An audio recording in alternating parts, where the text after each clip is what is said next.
July 16th, and Mike and I spent the night in Dupuyer, Montana. Little town. Literally teeny tiny. No gas stations, no grocery stores, anything like that.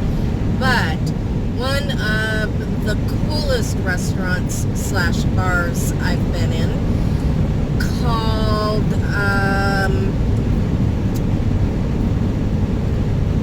now I'll put it in the video description, because if you ever go through here, which, you know, hardly any traffic does go through here, you have to go there. I swear they have the best pizzas ever. So good, so good. I can only eat the topping on the pizza, but yum, it was good. We are heading toward, oh, and by the way, the owner of the restaurant let us sleep in her parking lot last night, and she said, but don't get out and walk around, because last night before, there was a grizzly bear walking through town.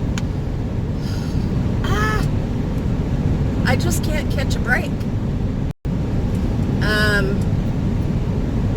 So anyway, now we're heading toward Helena, Montana. And Mike and I are both going to get some work done on our vehicles, and probably spend a couple days there, and then try to find some elevation, because it's supposed to be in the 80s and 90s, and I'd prefer not to be in the 80s and 90s. I mean, I can deal with it if I am. Oh, how do you like the big ugly fluffy hat while I'm driving? But as you can see, and that's with I have a black screen on my window, but the sun is still coming in. There, I can drive like this. So, anyway, we'll see you in Helena. Boy, I hope this town has gas. I'm in serious need of gasoline.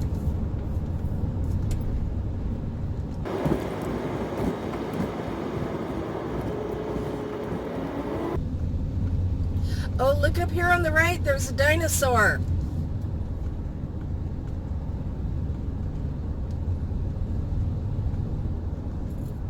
What is that? It says 2 Medicine Dinosaur Center. Huh. Trex Agate Shop. Okay. No gas though. And I just remembered the name of that restaurant. It's called Buffalo Joe's, and it's in that town of Dupuyer, and I will figure out the spelling on that and put it in the description, which means, I think they said the back fat of a buffalo. So that restaurant actually had buffalo burgers. We didn't have them because we had the incredible pizza. And I just wanted to show you this beautiful scenery in Montana. This reminds me a lot of Eastern Washington.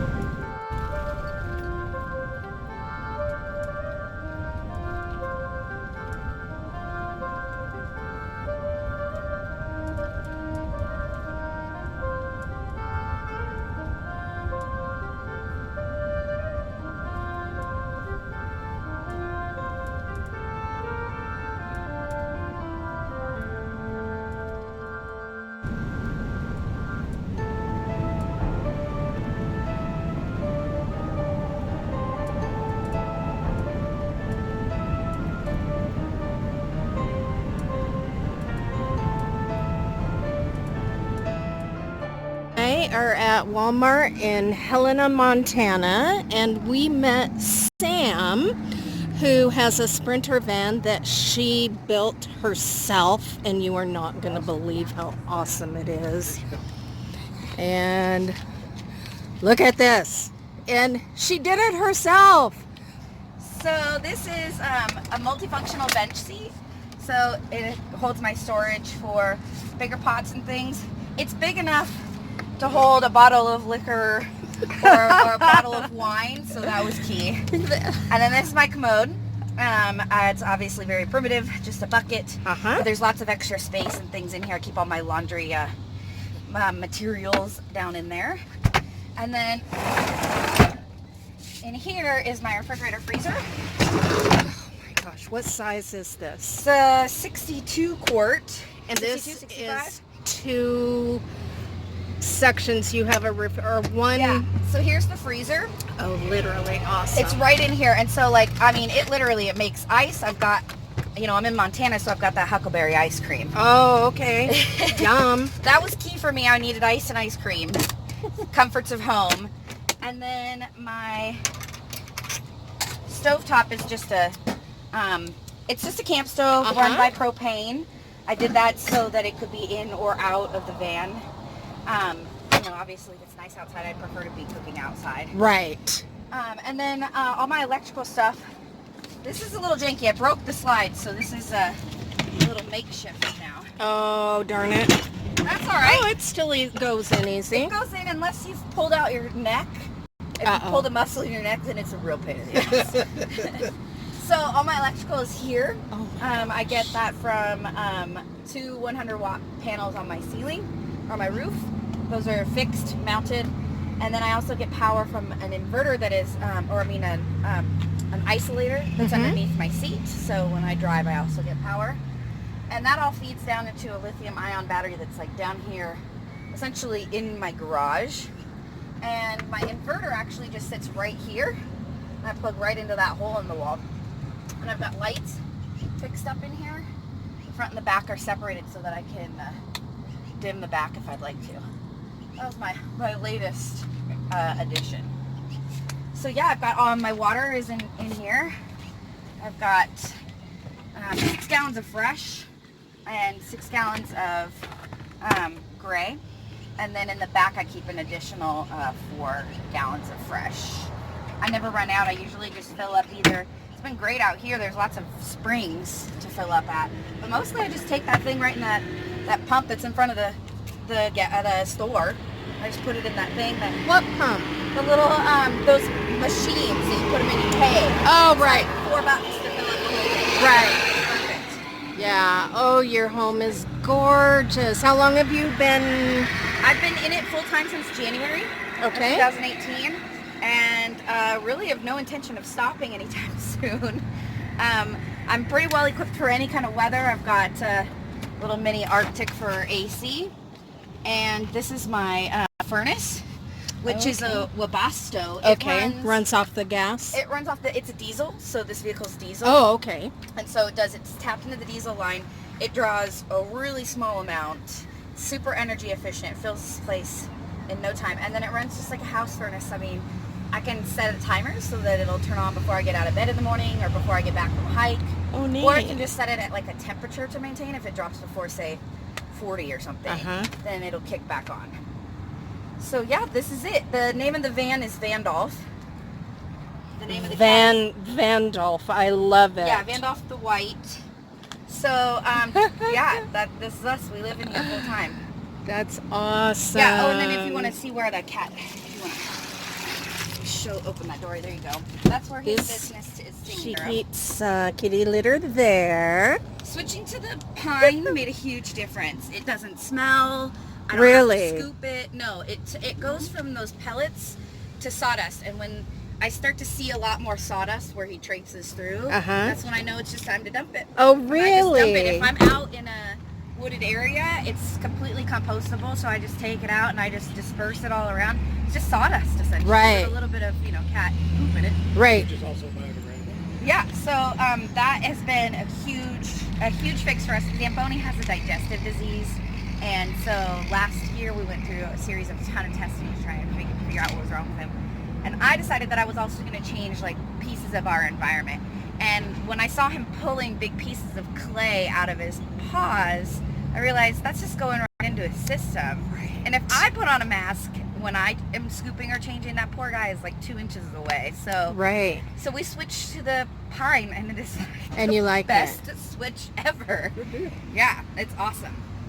Oh, I was going to ask you a question. Oh, do you let him wander? Does he come and go? No. I keep a pretty tight, close eye on him. We've tried lots of harnesses and leashes. We're on our 6th. He's a pretty awkwardly shaped guy, so they don't really fit him properly. But depending on where we are, I will scope out the area. There's all different kinds of factors that I take into consideration. Things like how much grass and what he's going to eat, because he's like a toddler. The first thing he does when he gets out of the van is put everything in his mouth. Oh, wow. And then the condition of the ground, if there's like debris or glass or things like that. Fire ants I have to watch out for as well.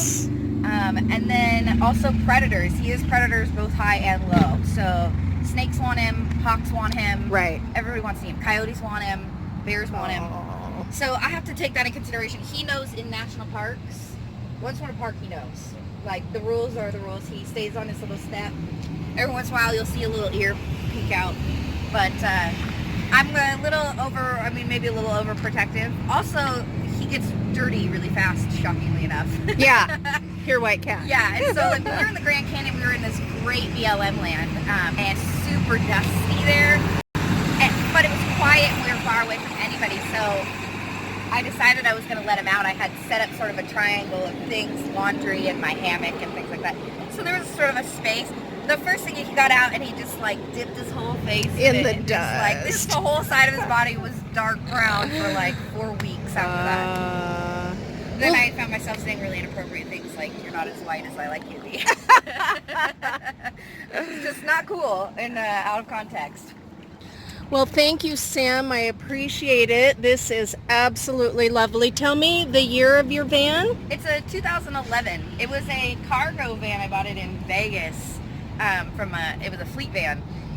It held laundry chemicals. So I still have some PTSD of the smells that came along. Yeah. But I had to spend 3 weeks getting it to square one just to get it to a place where I could even start to think about building on top of it, because it was just in terrible condition. Anybody who ever drove it didn't own it, so that's the other thing.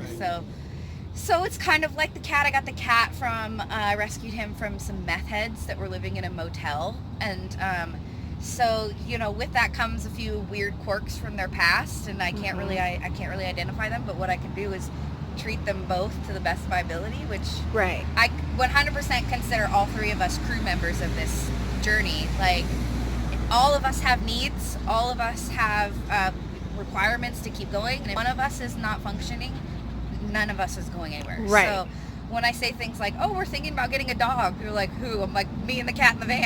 Right. Yeah, like, there has to be a point when all 3 of us are ready for changes or for places. Same with like going international. People say, "Oh, why don't you? You're so close to Canada. Why don't you go to Canada?" We're not ready. All 3 of us, we're not ready. But eventually, yeah. And you probably don't carry a weapon like we do.